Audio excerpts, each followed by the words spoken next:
After completing this course, you should be able to discuss Brocade vyatta vRouter deployment options, download vRouter software, create a bootable live CD using Windows or Linux, install the software using an ISO image or a virtual machine template, verify correct installation of the vRouter, upgrade a vRouter, and reboot and shut down the vRouter.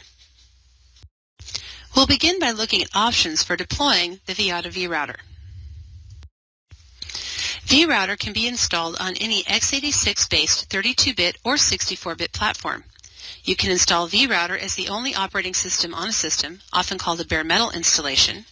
When installed this way, you are creating a dedicated vRouter device, similar to other dedicated networking platforms.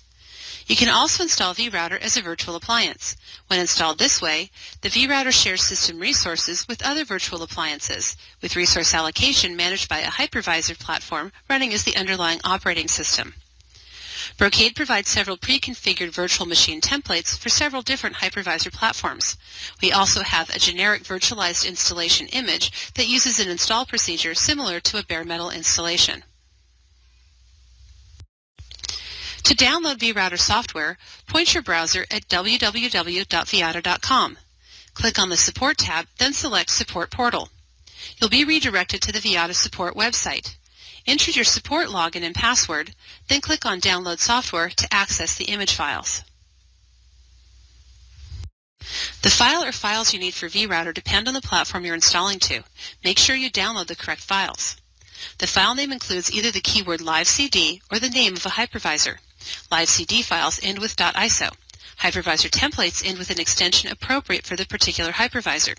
For example, a VMware file will end with .ovf. The version number is the vRouter software version, for example 6.6. Release numbers are also included here. Know that if you have purchased the Amazon AMI, access to a pre-installed vRouter is available through your Amazon Web Services account. You don't need to download any software. If you are doing a bare metal installation or using the generic virtualized installer, you need to create a bootable CD using the ISO file you downloaded. This is not the same as simply copying the files to a CD. Likewise, you don't want to create or generate an ISO. The file is already an ISO image. You can use any disk creation software. Look for an option to burn image or something similar. If you are installing one of the pre-configured templates to a hypervisor, follow the hypervisor instructions for copying the template to the hypervisor management system. We'll first look at creating a virtual vRouter using the template you just copied to your hypervisor. Because Brocade supports so many different hypervisor platforms, covering individual details of each one is beyond the scope of this course. Refer to the documentation for your platform for the exact commands or menu paths needed to complete these steps. Remember that the file you downloaded is a vRouter template, not an actual vRouter. You can modify this template to provide a standard virtual hardware setup, then use the template to create as many individual virtual routers as you have licensed. Think of this step as specifying a standard hardware build for use in your network. The most common template modification is adding Ethernet interfaces. The vRouter template only includes a single Ethernet interface by default. Since most routers use at least 2 interfaces, you can simplify device rollouts by adding the interfaces to the template rather than to each individual virtual machine. Other options you may want to modify include changing the default disk space allocation and memory allocation. For example, if you're planning to do extensive on-system logging, you may need additional disk space. If you're planning to use your vRouter to handle a full BGP feed, you may need more system memory. Your next step is to use the template to create a vRouter virtual machine. During this process, you can modify the individual vRouter settings, including adding or removing interfaces, assigning interfaces to the appropriate physical interface or hypervisor virtual network, adding memory, or adding disk space. These changes will only apply to this virtual machine instance and will not modify the template. The VM creation process usually ends by booting up your new virtual machine. If it does not, you can start the virtual machine manually. If you're installing to bare metal, or if you're using the generic virtualization build, you need to use the installation script. The script is not needed for template-based virtual installs. If you want to install using the ISO disk and installation script, you need to make sure your hardware platform or virtual machine meets the following requirements. You should have a minimum of 512 megabytes of RAM and a minimum of 2 gigabytes of disk space. Additionally, you should install all networking ports prior to installing the vRouter. This includes installing all physical Ethernet ports and modifying the virtual machine to add additional virtual interfaces. If you're installing to bare metal, you may need to change the BIOS settings on your hardware so that the CD-ROM drive is first in the boot order. Access to the BIOS is usually achieved by pressing a specific function key at a particular point in the boot sequence. Consult your hardware manual for the right key to use. When you're finished setting the boot order, be sure to save the new BIOS configuration before exiting. If you are installing a VM directly from the ISO image, you need to create that generic Linux virtual machine. This will allocate the appropriate basic system resources for the virtual machine. Next, you'll boot your generic Linux virtual machine from the ISO. You can do this in one of two ways. Copy the ISO to a directory on the hypervisor, then have the Linux virtual machine mount the ISO as a CD-ROM at boot up, or you can set the Linux virtual machine to boot from the local physical CD drive. When boot up is complete, the system will display the login prompt. You'll next need to log in using the default username and password of vyatta. For security reasons, the system won't display anything when you type your password. You're now in the vRouter CLI. At the prompt, type the command install system and press enter. The installation script will ask a series of questions as it configures the software to suit your individual hardware situation. Suggested answers are displayed in square brackets. We recommend accepting the suggested values unless you have a good reason to do otherwise. The first thing the installation script does is look for available disks to which it can install the software. If you have multiple drives, you can choose to have the installation script set them up in a RAID array, or you can opt to install the software to just one of the available drives. If you answer no, or if you have a single hard drive, the system prompts you to determine how you'd like to perform the partitioning of your drive. Unless you have experience using PartEd, you should use the auto option here. Next, select the destination drive for vRouter. If you have only one drive, that drive name will appear in the list. If you have multiple drives, make sure you enter the correct drive name at the prompt. In this example, the device SDB is a removable flash device. We could install vRouter to this device, so we'd enter SDB at the prompt. However, we're installing to the local hard drive, so we accept the default value of SDA and continue. Note the warning, the installer will erase the entire contents of the specified drive. Next, set the partition size. Normally, you'll use the entire drive for the vRouter operating system, and this is the default. If you wanted to use part of the drive for other purposes, for example, that removable flash device where you want to store other files, you could specify a different size. Next, the script installs the vRouter system. When it finishes, you'll be prompted to select a configuration file to load. You should accept the default. The next step is to set the password for the administrator account. The default administrator username is vyatta. Enter the password you want to use for this account. The password will not appear as you type. Note that for security reasons, we recommend that you do not use the word vyatta as a password. The default combination of vyatta for both username and password is well known and can make your system vulnerable. In some releases of vyatta, we actually block you from using vyatta as a password. The next step is to install the Grub bootloader. A bootloader is the first software program that runs when a computer starts. It is responsible for loading and transferring control to the operating system kernel software. The kernel, in turn, initializes the rest of the operating system. The bootloader for Linux is called Grub, which stands for Grand Universal Bootloader. The installation script will prompt you for the name of the boot drive. Usually this is the same drive as the one you just used to hold the system software. Installing Grub is the last installation step. When it's complete, the system returns to the CLI prompt. You can now remove the live CD, either eject it or reset your virtual machine to boot from the hard drive, then reboot your new system. Before we continue, let's take a break to answer some questions on the information you've just learned. These questions are designed to reinforce key points from the training, and we're not collecting any quiz scores.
Before you begin configuring your vRouter, you should perform a few simple checks to verify that the installation completed successfully.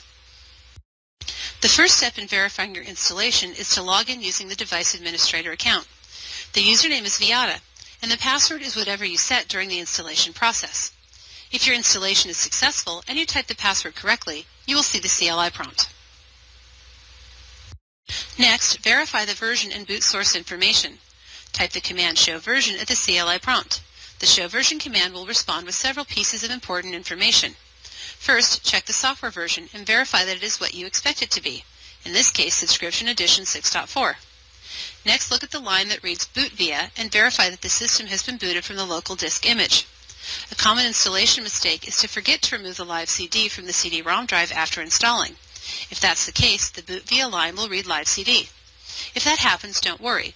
Just remove the live CD from the CD drive and reboot the system. Then restart the verification process. The next step is to verify that the installation process discovered all the installed interfaces. Enter the command show configuration. Use the spacebar if you see the More prompt until you see the Interfaces section of the configuration. Ethernet interfaces are identified as ETH followed by the interface number. If an interface is not listed, it means that the vRouter did not detect it when it booted. You will need to troubleshoot your hardware installation. Troubleshooting hardware is beyond the scope of this course. If you are using a virtual machine, you need to not only make sure that the vRouter found all your interfaces, but you need to match the hardware ID in the vRouter configuration with the MAC address device mapping in the hypervisor. If the hypervisor device number does not line up with the desired vRouter interface, you can reconfigure the hardware ID within the vRouter software. Next, we'll discuss the software upgrade process. To upgrade your vRouter, enter the command Upgrade System Image at the Operational Mode prompt. This command automatically downloads the latest software image and modifies the configuration file to associate it with the new software version. In order to check the vRouter repository, your device must have an active connection to the Internet. You also need your repository username and password. You can manually enter this during the upgrade process, or you can pre-configure your credentials as part of your system configuration. Upgrading a virtual machine is a bit more complex. A vRouter virtual machine template has two major components, the vRouter software itself and the underlying Linux drivers, system, hypervisor-specific optimization, and so on. When Brookid releases a vRouter update, you may or may not need to update the underlying system template, depending on Linux updates, driver updates, and so on. Rather than having to look this up yourself, the Upgrade System Image command takes care of this for you. It will check for both a new version of the vRouter software, but will also check whether the underlying template needs to be updated. When you run the Upgrade System Image command, the software first checks to see if the vRouter is a virtual machine. If it is, then the software will check the vRouter repository to see if the new vRouter image requires a new underlying template. If it does, the system will display a message telling you that you must perform a manual upgrade. This ensures that your new vRouter software is running in the optimal virtual machine environment. If there's no new template, but there is a new vRouter image, then the image has been validated on the existing overall template. The system will prompt you to continue with the vRouter upgrade process, downloading the new software and copying it to disk. You can opt to reboot your system immediately or wait for a scheduled maintenance window to reboot to the new software image. If there's no new image, then the system displays a message saying that no new software is available and returns you to the operational prompt. Remember, the Upgrade System Image command also works on bare metal vRouter installations. If the vRouter is not a virtual machine, the command skips the template check and just looks for a new system image. A manual upgrade is similar to creating a new VM with some additional steps. First, download the new template just as you did for your initial installation. Next, copy the configuration file from your existing virtual machine. You can use Secure Copy or FTP to copy it to an external server, or use a simple copy-paste from a console window. Next, edit the configuration file to remove the hardware-specific settings. We'll show you the details of what to remove on the next screen. Next, install a new virtual machine using the new template. When your new VM has booted up, copy your edited configuration file to /config/config.boot on the new system. This is the default configuration file for the vRouter device. Next, reboot your new VM. When it boots, it will read the hardware values from the hypervisor software and pull the rest of the configuration data from the configuration file you just copied over. Once your new VM is fully operational, you can cut over operations from the old VM. This cutover represents the only downtime your network will experience during the upgrade process and should be almost non-disruptive depending on your hypervisor software. As we said on the previous screen, you need to remove the hardware-specific information from the configuration file. Using any text editor, open the configuration file you saved, and delete the hardware ID from the Ethernet interface configuration. Save the edited file, then copy it to the new VM once it is installed. We'll conclude with rebooting and shutting down the vRouter. To reboot the vRouter, simply type the command reboot at the CLI prompt. The default administrator, who has read-write access to the device, can reboot the system. Read-only administrators cannot reboot. You can also schedule the reboot to occur at some future time. The options are to enter a time, a day, or the keywords midnight or noon. To shut down the vRouter from either the console or from a remote management session, enter the power off command. You can schedule a future shutdown by entering the time and date you want the system to power off. When possible, you should always shut down the software before physically powering off a vRouter system. This ensures the most graceful closure of any open files. Before we continue, let's answer some more review questions.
Congratulations, you've completed the vRouter installation and licensing course. You should now be able to discuss Brocade vyatta vRouter deployment options, download vRouter software, create a bootable live CD using Windows or Linux, install using an ISO image or a virtual machine template, verify correct installation of vRouter, upgrade a vRouter, and reboot and shut down the vRouter.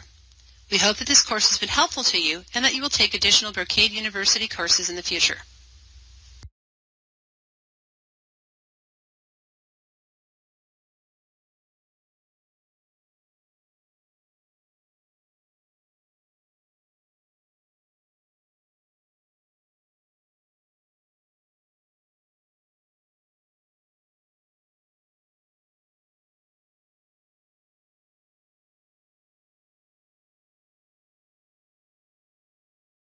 After completing this course, you should be able to describe the local and network options for CLI access, invoke virtual consoles from a locally attached console, log on to the vRouter, use help, command completion, and command history, access operational and configuration modes, understand and explain the configuration file structure, execute configuration commands, commit and save configurations, and log off by exiting configuration and operational modes. We'll begin by accessing the CLI. If you've installed vRouter onto a dedicated system, sometimes called a bare metal installation, you have two local access options. The first option is to use a keyboard and monitor directly connected to the vRouter. The directly connected monitor and keyboard serve as the vRouter default console. Using the direct connection, you can open up to 6 simultaneous virtual console sessions. These multiple windows allow you to run different functions at the same time. For example, you can be changing the configuration in one window, checking the results of your changes in the second, running a packet capture in the third window, and so on. Let's look at an example of using the virtual console. In this example, we have just booted the vRouter and we see here the end of the boot messages. Notice that the login message shows TTY1, indicating the default console. To open another virtual console, press and hold the Alt key plus any function key F2 through F6. F2 corresponds to Virtual Console 2, F3 to Virtual Console 3, and so on. We'll press Alt F3. We can now log in to TTY3. To return to TTY1, we press Alt F1. We can continue to use the Alt function key combinations to switch between sessions. The second local access option for bare metal is to use the serial console port. The serial console port uses a serial COM port of the hardware system. You can connect this port directly to a management PC running terminal emulation software using an RS-232 cable. You can also access this port remotely by connecting the vRouter to a terminal server. vRouter software comes pre-configured for serial port access. The port is set by default to 9600 bits per second, 8 data bits, 1 stop bit, and hardware flow control. Set your terminal emulation software accordingly. Since you have installed vyatta software to your own hardware, you may need to enable the serial port by modifying the BIOS of your device. Consult the documentation for your hardware for instructions on enabling the port and setting serial communication parameters. One key difference between a direct connection and the serial console is that the serial console does not support multiple virtual consoles. If you've installed your vRouter as a virtual machine, you can access the direct console depending on your hypervisor software. Most hypervisors have a console tab or similar means to directly access an installed virtual machine. Check your hypervisor manual for more details. For network-based access to the vRouter, you have 3 options. The first method is to use Secure Shell or SSH. SSH provides a secure, encrypted connection for both login and command activity. The vRouter supports multiple simultaneous SSH sessions. Because the connection is secure, vyatta recommends that you use SSH for remote CLI access. A second method of access is a telnet session. The end-user experience is similar to SSH, but telnet is not secure.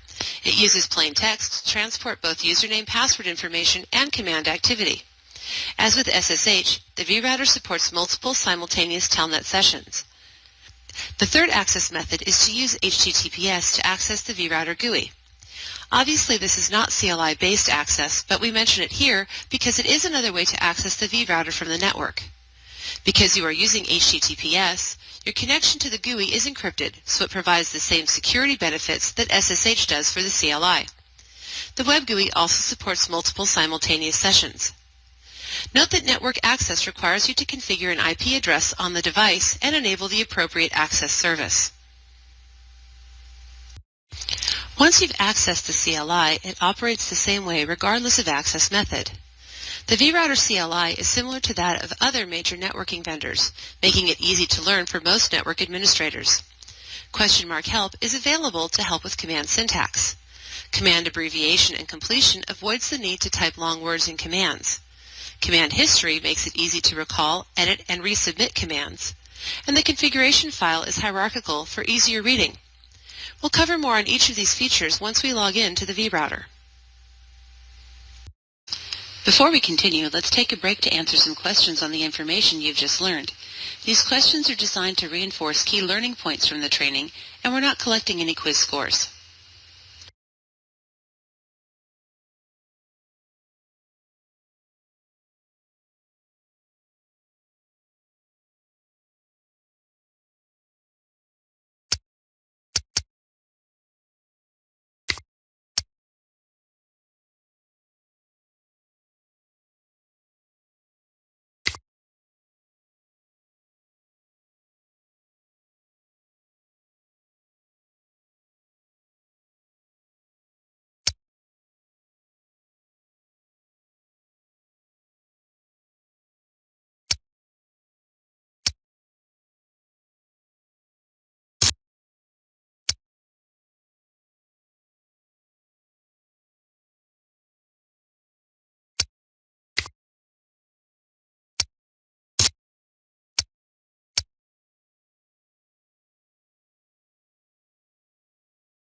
Now it's time to log into the vRouter and learn about the basic functions of the CLI.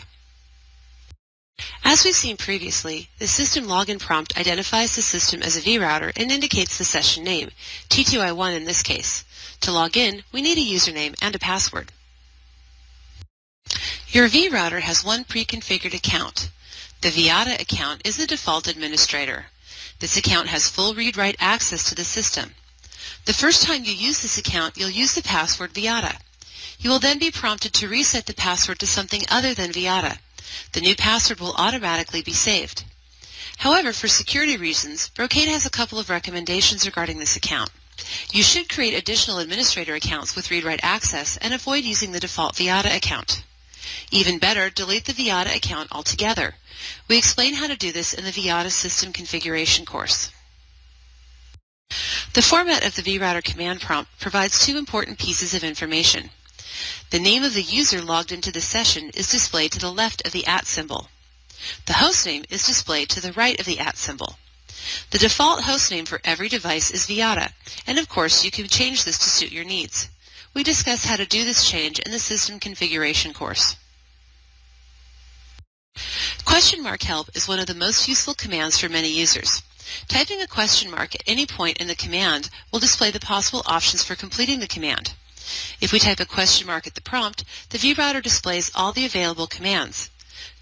!help is also context sensitive, which allows you to build up a command one word at a time. Let's say we want to show the OSPF routes that are available in the system, but don't recall the exact command to use. Well, this is no problem. We can see here that show is a possible command, so we'll start with that.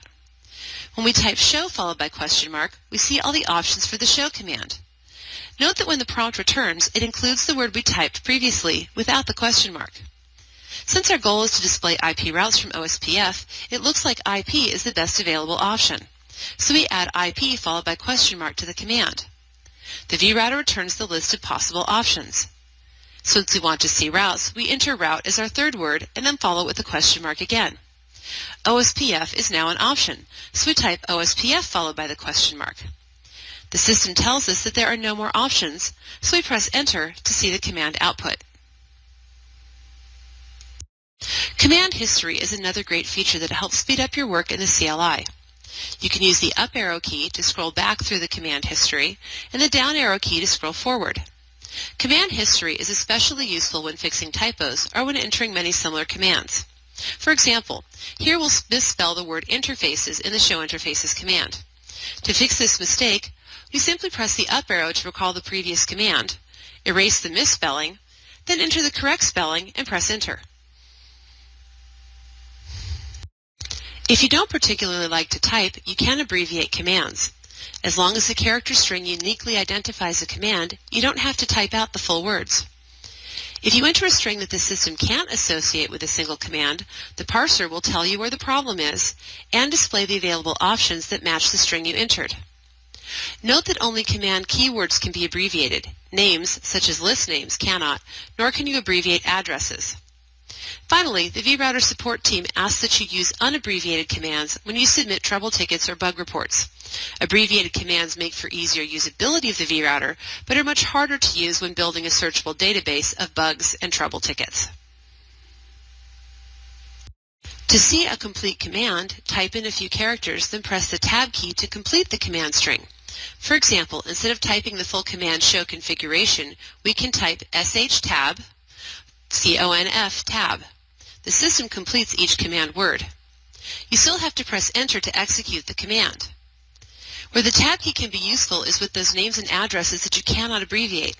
Let's say we want to look at the firewall settings on this device. We type out the command, then hit the question mark key to see the name of the firewall that's been configured on this device. The output returns the name untrusted. If we try to abbreviate untrusted, we're unable to do so. The system instead tries to find a firewall with the name U. We'll use command recall to recall the previous command, press the Tab key, and then the system will complete the name for us. When we press Enter now, we finally get the output that we were looking for. Now let's explore operational mode on the vRouter. Operational mode is one of two modes in the vRouter. As its name implies, operational mode is for entering commands that control the operation of the device or displaying the operational state of the device. Operational mode is identified by the $ symbol at the end of the prompt. Configuration mode is for making changes to the configuration of the vRouter. Configuration mode is identified by the pound or hash symbol at the end of the prompt. We'll get to configuration mode soon, but first let's explore operational mode. Operational mode is used to manage the general system functions of the vRouter. One major activity that is performed in operational mode is using the show command to display operational state information. The show command is used to show routes, show interface status, and more. Operational mode is also used to control system operations, such as rebooting the system, changing the date, and other functions. Many useful commands are available in operational mode to help with troubleshooting. These include clear for clearing statistics, show for showing status and statistics, ping for testing network connectivity, and traceroute for testing network reachability. Let's look at an example of a show command. If we wanted information on the software version running on the vRouter, we type in the command show version. This output includes important information such as the software version number and the boot source. If you're running Vyatta as a virtual machine, you'll see additional information about the virtual environment. This screenshot shows a capture from a virtual machine running on a VMware hypervisor. Another command you'll use frequently is the show configuration command. This command displays any settings to the configuration that are different than the system defaults. Because this output is longer than one screen, the vRouter automatically runs it through the Linux more command so that the output is displayed one screen at a time. You can tell that there's more output to come by the colon prompt at the bottom of the screen. To view the next page of output, press the space bar. When you reach the end of the output, the vRouter returns to the prompt. You can also navigate within multiple screen output. You already know about advancing one screen with the space bar. To view the next line of output, press the Enter key. To back up by one line, press the K key. To back up by one page, press the B key. And to quit and return to the prompt, press the Q key. If you add the All option to show configuration, the output includes both non-default and default values. Now let's take a moment to look more closely at the configuration file itself. Within a vRouter configuration file, there are two kinds of statements, nodes and attributes. Nodes are like containers. They contain attributes and other nodes surrounded by braces. For example, in the configuration at the right, the Interfaces node is highlighted in blue. Often a node will contain more than one subnode of a given type. We call those multinodes. For example, in the configuration on the right, the OSPF configuration contains multiple area nodes. Attributes are used to set the values for discrete parameters within a node. For example, in our configuration on the right, the address for the Ethernet interface is an attribute of the interface node. If you're redeploying your vRouter, or if you're working in a lab environment, you may want to restore the device to the default unconfigured state. This is simple as long as you understand how the vRouter handles the configuration file. When a vRouter is first booted up, it creates a file called config.boot. The file contains the basic framework for the overall configuration, plus all the interfaces the device discovered during the boot up process, plus the default user account. When you save changes to the configuration, the changes overwrite the config.boot file. So to restore a vRouter to the defaults, first rename the existing config.boot file to something else using the Linux move command. The config.boot file is located in the directory /config. You might want to name it something that includes the date so you can remember why this file exists. Then, reboot the system. When the vRouter boots, it will look for an existing config.boot file. When it doesn't find one, remember you renamed it to something else. The system will generate a new config.boot file with the default settings. In addition to looking at configuration, you can use operational mode to display and save a wide range of operational and diagnostic output. One command you hopefully won't need is show tech support. The show tech support command is actually a script which runs many commands and collects all of the output into a single file. The information includes the current date and time, current software version, installed packages, configuration, process status, log messages, and more information. This makes it easy to collect all of the pertinent information about the device when you need to get help from technical support. The output for this command is quite long, and in any case, you will want to send this file to the support team. So you should save the output to a file by using the Save option. The name you type should be descriptive. The device takes about a minute to a minute and a half to write all the output to a file. The output from the Save command gives you the complete path and file name, so you can retrieve the file and send it to support. The device automatically includes the date and time in the file name. Now let's take a break to answer some review questions.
Now let's move into configuration mode. To enter configuration mode from operational mode, type the configure command. If we type the question mark now, we see that the available commands are different than those in operational mode. Let's look more closely at some of these commands. In operational mode, show commands displayed status information. For example, we type show interfaces to view the status of device interfaces. In configuration mode, the show command is used to display configuration information. So if we type show interfaces here, the vRouter returns the configuration settings for the interfaces. But what if we need to check status while we're still in configuration mode? Well, we then use the run command to run operational commands while still in configuration mode. For example, if we type run show interfaces, we get the same output here as if we typed just show interfaces in operational mode. This is especially useful for checking status before and after making configuration changes. Speaking of configuration changes, let's make some. The set command is used to create or modify configuration nodes and attributes. In this example, we will use the set command to add a network to OSPF Area 2. We'll take advantage of question mark help and the tab key to work our way through all the parameters of the command. In order for our changes to become active, we first need to commit them. More on the commit command later.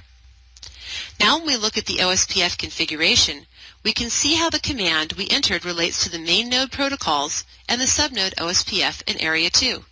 The attribute we set is the network statement.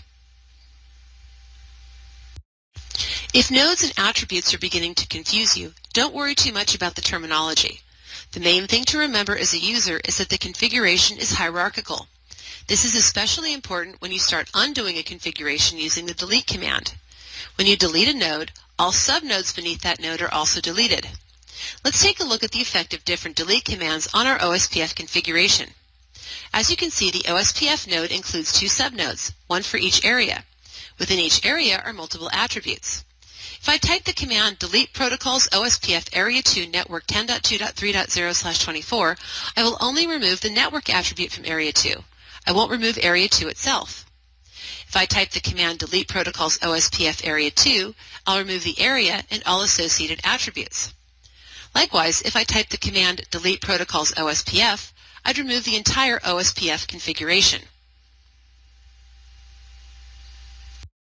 So when do you need to use the delete command? Well, obviously, if you want to remove a node or attribute from the configuration, you'll delete it.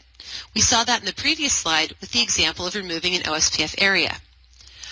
Another time you'll need to use delete is when you want to change a multi-attribute node. For example, if your configuration has the wrong network in an OSPF area, you can't simply add a new network to that area. You also have to explicitly delete the incorrect network. Let's say you want to change the network assigned to Area 2. We type in the command set protocols OSPF Area 2 network 10.200.100.0/24, then commit the change. When we look at the area now, it has two networks, both the old one and the new one. We have to delete the old one in order to accomplish our desired change. You've probably noticed some of these commands can get fairly long and can easily be mistyped, even when using command history. If you have several attributes to set within a given node, you can use the edit command to set the CLI context to the desired node. In this case, we're editing OSPF Area 2. Note how the information in brackets above the prompt changed to indicate where we are in the hierarchy. We can now type abbreviated commands that are specific to the node we're in. To move back up within the hierarchy, we can enter the up command to go up one level. To go to the top level, we enter the command top. In order for configuration changes to become active, they must be committed. So let's take a look at how to make that happen. Making permanent changes to a vRouter is a three-step process. The first step is to type your configuration commands. The vRouter stores these commands in the configuration buffer until you are ready to activate them with the commit command. When you type commit, the vRouter copies your changes from the configuration buffer to the active configuration file in RAM. You can now monitor the results of your changes. However, your changes still aren't permanent until you save them to the config boot file with the save command. When you enter the commit command, the vRouter automatically archives the configuration buffer contents. The previous buffer contents are saved to the /config/archive directory. By default, the vRouter stores up to 20 previous committed configurations. You can view information about the archived files within operational mode using the command show system commit. In this screenshot, we are in configuration mode, so we use the run modifier to run an operational mode command. The output indicates where the changes originated. An administrator entered commit command, a manually loaded configuration file, more on this in a minute, or an initial boot up. Let's say you make a bunch of changes to your configuration, then take a coffee break. When you come back, you don't remember just what it was you changed. No problem. Just enter the compare command at the configuration mode prompt. This command compares the commit buffer with the running configuration. Items with a dash or minus sign in front of them are deletions which have not been committed. Items with a plus sign are additions that have not been committed. If you don't like what you see, you can make further changes before committing, or you can remove all your changes with the exit discard command. You can also compare archived commit versions against the running configuration or against each other. To compare an archived version against the running configuration, enter the number of the archived version in the compare command. To compare two archived versions, enter the numbers of the archived versions that you want to compare. If the changes you make don't have the desired effect, you can use the rollback command to return to a previously committed version of the configuration. Just specify the number of the commit archive that you want to load. The vRouter will copy that file to config.boot, then reboot the device. Note that the rollback command refers to a committed version of the configuration, not to a saved version of the configuration. We will discuss working with saved configurations on the next few slides. You use the save command to save the configuration. This command is only available in configuration mode. By default, the configuration is saved to /config/config.boot. You can also save the configuration to alternate file names by adding a file name to the save command. The vRouter automatically stores the file in the same directory, /config. If we list the files in that directory, we see the file we just saved plus the default config.boot file. You can save as many different configuration files as you want, but vRouter only loads config.boot when starting up. You can load a previously saved configuration file directly into the configuration buffer using the load command. Just specify the name of the saved configuration file you want to load. Note that this loads the file into the configuration buffer, not directly into memory. If you want the changes to take effect, you still need to issue the commit command. If you haven't issued any save commands while making changes, you can return to the boot up configuration without having to reboot the box by using the load command with the default configuration file config.boot. This will only work if you haven't saved the changes you've made. Another option is to merge an existing configuration with a saved configuration file. You might use this if you have standard settings, such as hostname tables or a basic set of firewall rules that you apply to all devices. Merge adds the specified file to the existing configuration buffer rather than replacing it. Again, the changes don't take effect until you issue the commit command. Let's clarify the differences between the load command and the merge command. The load command replaces the contents of the configuration buffer with the specified configuration file. Any elements that were present in the configuration buffer are overwritten by the loaded file. The merge command combines the two files. If a configuration node allows for multiple attributes, these attributes will be added. If a node only allows for a single value, the value will be replaced by the loaded file. Let's look at an example of each.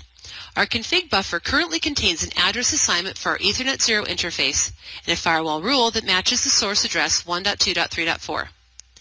The saved file config.test has a different IP address for Ethernet 0 and a different source address for the firewall rule. If we load config.test, the config buffer now contains the data from the file config.test. Anything that was in the config buffer has been overwritten. If we merge the file config.test with the config buffer, we have a different result. An Ethernet interface can have multiple IP addresses, so when we merge the two, the Ethernet interface winds up with both addresses assigned. However, a firewall rule can only have a single source address specified, so the line from the file config.test replaces the entry previously in the configuration buffer. To exit configuration mode and return to operational mode, use the exit command. If you are within the hierarchy, exit works like the top command. It takes you to the top level of the configuration hierarchy. If you are at the top of the configuration hierarchy, exit returns you to operational mode. If you try to exit before committing your changes, the vRouter will display a warning message. You can then decide to use the commit command to activate your changes, or you can use the exit discard command to delete the configuration buffer and return to operational mode. Now let's take a break to answer some review questions.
Congratulations! You have now completed the vRouter CLI course.